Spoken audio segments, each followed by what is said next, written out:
because I have some definitive reading on Missouri 1st Congressional District race heating up, as well as the lieutenant governor race, the primary, heating up as well. Republican primaries for both of those. No, I was saying too, we were talking to Senator Brad Lager yesterday, and I was curious because just some things that I had read, and I follow some of the local news, and I read John Combess's blog and all of that stuff, and from my state of Missouri, which everybody should.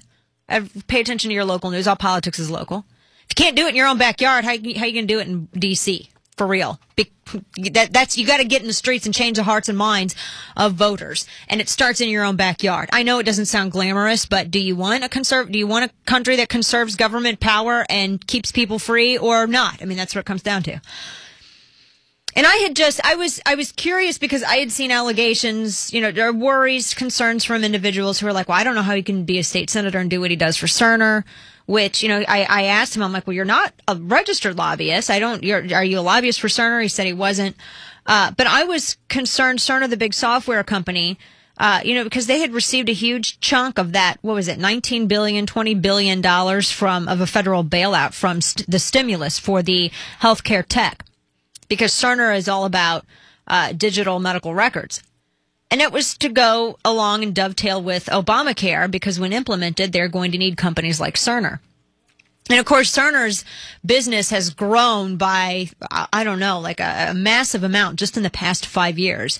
As other businesses in Kansas City struggle, Cerner, they're doing really well, especially after the infusion of government cash. And in 2008, they gave Senator Lager over $50,000, more money than any other candidate in the state in the country.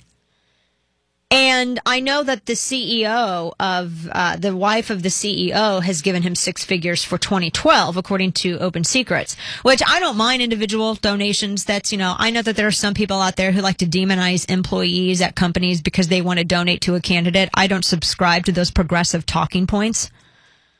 But at the same time, especially if the company's been independently successful, it's different if the company has taken a federal bailout. Because one of the reasons that the CEO has been able to do so well personally is because his company received federal cash, and he said he hadn't yet received any money from them this cycle. And and we'll watch and we'll see if they do.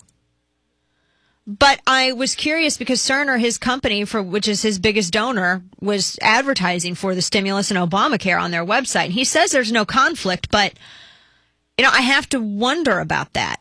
It gives me some pause for concern. And when I talked to him yesterday, he was telling me about his wireless company, that I think Northwest Missouri Cellular. He said he has experience creating jobs and that he built a wireless phone company. But then he, according to GatewayPundit.com, he admitted later that he had to leave Northwest Missouri Cellular back in 2001 and is no longer on the company's payroll and never actually owned the company. They hadn't been listed on his personal financial disclosures for 11 years. And so I'm not quite sure about that I'm not quite sure about that job creation. It's just a little bit confusing. I don't really know what to believe from him. And I think that's really important because I'm telling you, if we don't get, I think it's the 51 seat majority we need in the Senate to repeal Obamacare, it's going to come down to the states. And I'm not so sure about having a lieutenant governor in office, whether or not I can count on him to stand up against Obamacare when his biggest donor received money from the stimulus to help implement Obamacare. And he's working for him, in addition to them being his biggest donor. And then, with the not so great, really convoluted statements on Northwest Missouri Cellular, a lot of questions remain. So look for that up on DanaRadio.com. Quick break, back with the third hour, 866-455-9797. Back in mere minutes. Don't go anywhere.